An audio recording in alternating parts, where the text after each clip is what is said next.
You're listening to the PMU Student.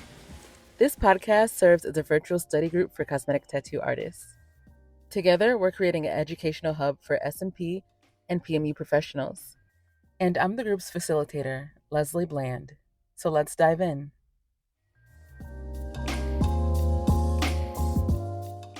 So this is the first episode of the PMU Student. And as you may know, it is a virtual study group for cosmetic tattoo artists. And I am the group facilitator, Leslie Bland. So in this very first episode, I want to do a high-level overview of who I am, why I'm in the industry, and what the PMU student is. I'm going to start with what the PMU student is. So my background is in education and community engagement. So I thrive on community, which for this industry for me would mean mentorship. But after 3 apprenticeships, I literally don't have a mentor. And I am working now by myself. And so the people that are mentoring me, well, we really don't have a relationship. It's the people that I see on the forums that are like, I'm asking a question or looking over the chats to see what they're saying. But I was like, what if I had something that was a bit more intentional with people that had a very specific goal? And so I know I'm not alone in that. So I was like, you know what? I'm going to launch a platform that allows people who are seeking community and mentorship to gather. And that is essentially the PMU student. Where we meet, our coffee house or our study room is Discord. So some of you may have used Discord before, but if not, there's an invite link in the show notes. It's a messaging app that has so many tools to create community. If you haven't used it before, it's not a hard thing to use. The learning curve is very small. I'll also link a YouTube video in to give you an idea of how to run through it. But I'm sure once you get on there, it'll be like any other social media that you've used before. On the PMUstudent.com, which is separate from the Discord, but you can find it in the Discord. This is a place where it's more public facing, and you'll see stories from clients, you'll see stories from artists, you'll see industry expert updates and industry news. And this is also a place where you can contribute. Right now, I have a featured story on there, but I would love to have a lot of other people's stories as well. So I want to hear the good, the bad, the ugly, and just the bland, everything. So now that we have that down, let me explain a bit more about me. My background is in education and community engagement. I've done a lot of community advocacy. And so what I'm really great at is creating communities. I'm also really great at taking information down and simplifying it so everybody can get it. But I'm not here to teach. I'm here to just facilitate, which means that I'm gathering the data and then organizing it to present it to you all. So I don't know if I mentioned it already, but I went to 3 apprenticeships. 2 were for brows. And by the time I got done with my 2 brow apprenticeships, my state, Missouri, said that I actually need to become a licensed tattoo artist. And this was new because before, Missouri had not regulated anything when it came to permanent makeup or S&P. So I was in an apprenticeship doing it full time for 2 months. And that was intense and did not build community there. And that's okay. But so I don't really have mentorship to fall back on. And so that's another thing. A lot of times, even if you're not going to an apprenticeship where it's as intensive as mine, you are going to one that is a few days. And the instructor is going to give you as much time as they can. But sometimes it's not mentorship that you can fall back on, or you can't go back into somebody's shop. And that's where I found myself at. So the PMU student is really creating that apprenticeship follow-up culture that I wish I had. Now, the last bit I'm going to touch on is my why. Why am I a cosmetic tattoo artist? I've had so many different careers, so many different jobs, been on so many different journeys. And I'm pretty sure this one took everybody by surprise. But if you knew me in 2016, probably it didn't. Or maybe I'm making that up. Probably I'm the only one that knew I wanted to get into. I didn't know I was going to go into tattooing, but definitely permanent makeup. So I love brows. I've gotten my brows done more than two times. And I thought, okay, it'd be a cool side hustle to have, pick up some extra money. I can learn how to tattoo, which is really cool. And until recently, that was my why. But I met a recent client named Gwen, and we're about to hear her story. And she really shared her story about how she was discovering who she was. She had kind of lost herself. And what she wanted to start with was making herself feel pretty. I was like, oh, I can relate to that. And then when I put the brows on her and she got to see herself, Like, I could see the instant confident boost that it gave to her, and also the weight of stress of just not feeling put together just kind of leave her. And I was like, oh, that's my why. Okay. It ties back into my, my previous background about advocacy, providing resources, helping. I was like, all right. All right. And that's what I love. And with each client now, I make sure that I try to customize as much as I can for them and really understand the purpose of receiving these brows to make sure that they receive not only quality, but exactly what they were looking for. With that all said, I think that's enough for y'all to really get to know who I am to start. I mean, there's going to be so many episodes where we're just chatting. So I'm really okay with just going to Gwen's story now because it's a really beautiful story. I love it so much. So stay tuned. Hello. Hello. Hey, Gwen. Hey. So Gwen is here today, and she is one of my clients. She was one of my first clients, actually. And actually, let me be completely honest, she was one of my models. So, when you first get into the industry, you do a lot of free work. We don't like to call it practice, but it is practice. But I had a lot of practice before you, girl. So, and you look really good. So it's okay. We spent a lot of time together because, as you know, when you're tattooing somebody specifically for cosmetic tattooing, it can be a 4-hour process. So I really got to know her more. And she told me why she was so interested in becoming a model for me. And I really resonated with her story. So I wanted to share her client testimony today. Okay. So I'm Gwen, and I am a mom of 2. I'm a wife. I love to cook and dance and just be that silly, goofy person, or at least I try to be. I've often struggled with my self-identity, and I've often had a hard time liking my face. When I was in middle school, I actually shaved off my eyebrows because I thought that's what my mom was doing. And then I realized that's not what my mom was doing, but it was too late because I was like 12 years old and, life happens. And my eyebrows just never grew back correctly. So getting them tattooed was the best thing for me because when I look in the mirror, I actually see like a full face, something that I really want to see from myself. Yeah, you look really beautiful. Thank you. You did such a great job. Thank you. I would say like across my social medias, you had a reaction video to your brows, and it's one of my highest viewed videos on every platform. And it actually is what gets me a lot of clients in because people really understand that like feeling a bit incomplete and then getting a brow, or even when they put their own brows on and feeling like, oh man, I am really beautiful and like this is what I needed. So yeah, thank you for that. So you patted my pocket a bit. Well, thank you. Glad to help. So when you say that, when you like look at your face and you're like, something's not quite right, what do you mean by that?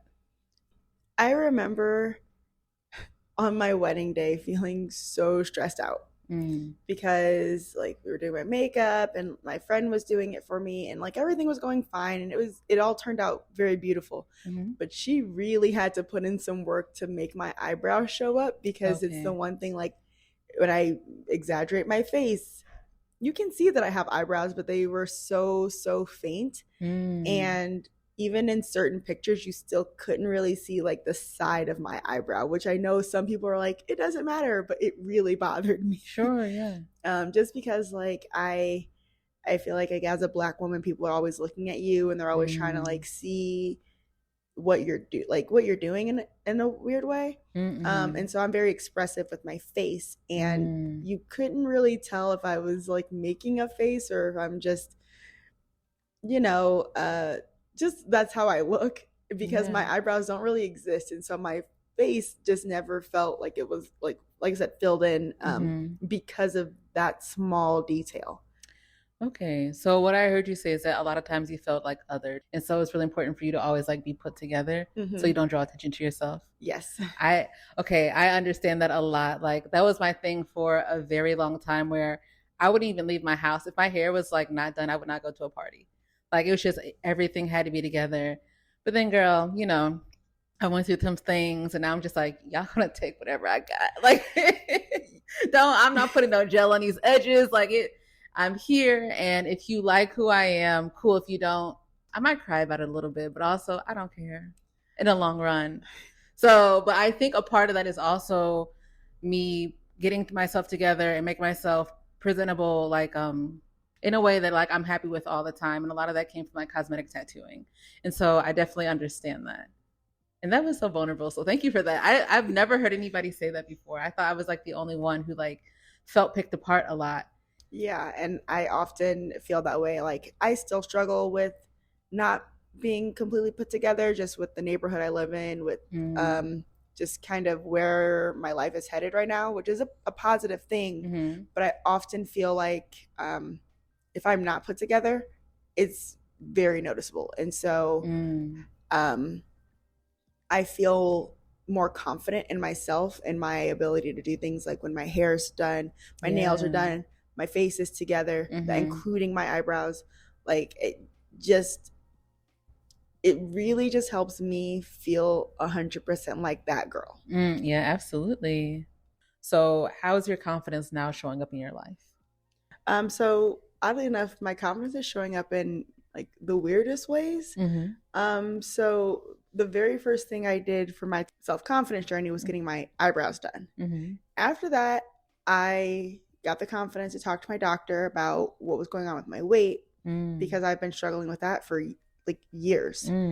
And come to find out, I ended up having like insulin resistance, which a lot of people don't get checked out because they don't know what blood work to look into. And so that started a whole other journey for me that has continued to just push me in the right direction. Okay, nice. I've also been able to like find a new job. I've been able to find friends that highly motivate me to be a better person. I started wearing different clothes. Okay, I see you looking jazzy. Yeah, thank you, because I feel so good in my skin. Yeah, like, and which is a big thing for me because, like I said, I've struggled a lot in my life, and so I often still find myself still like, you know, having moments of like actual doubt, but then I get dressed and I'm like, no one can tell me anything. I'm a bad bitch every day. You know, absolutely. Like gotta keep that energy.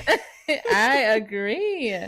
And so I actually have been seeing you on social media like pose like really like it girl pictures, you know? And I'm just like, oh, I think one was like I think it was like a Pride Month like tribute or something. I don't know. But do you know what I'm talking about? Oh, I do know what you're talking about. That and you were out there and I was like, oh, damn. That photo is probably one of my favorite photos I've taken of myself. Yeah. And since then, I've actually lost weight. So I was thinking about recreating the photo just to be like, and I'm still that girl. You know what I'm saying? Yeah. But I would have never, like 3-5 years ago, I probably would have never worn that outfit. Okay. I would have never had the confidence. Like, I wore stuff. I did. And I was that girl, but I would have never had the confidence to post it on social media and leave it there. Okay. I probably would have posted it and been like, yeah, this got to get deleted tomorrow. But no, it's still up there. And I love that photo. It was my screensaver for the longest, just to remind myself of who I am every day. Right. Yeah, it was beautiful. I was like, whoa, look at her. So, okay. And I did notice that you had look like you've been working out. So I was like, oh, okay. But I never comment on how, you know, people have lost or gained. So I didn't want to say anything, but you look really nice. Thank you. Thank you. So has your husband noticed that your confidence has changed? Like, has he said anything about it? He has. He has a lot of comments about it. He likes all of the changes. Okay. Every once in a while, he does think I'm a little too sassy. And I remind him that I am a product of how he has treated me. And since he allows me to be crazy, I am as crazy as I choose to be. And so, but he definitely likes the confidence boost. He notices that I wear clothes that compliment me better. I'm not so awkward all the time. And like, that's been really positive for like my marriage. So that's been a really good thing. It's amazing. So you said your husband was really enjoying every bit of you, even the sassy bits.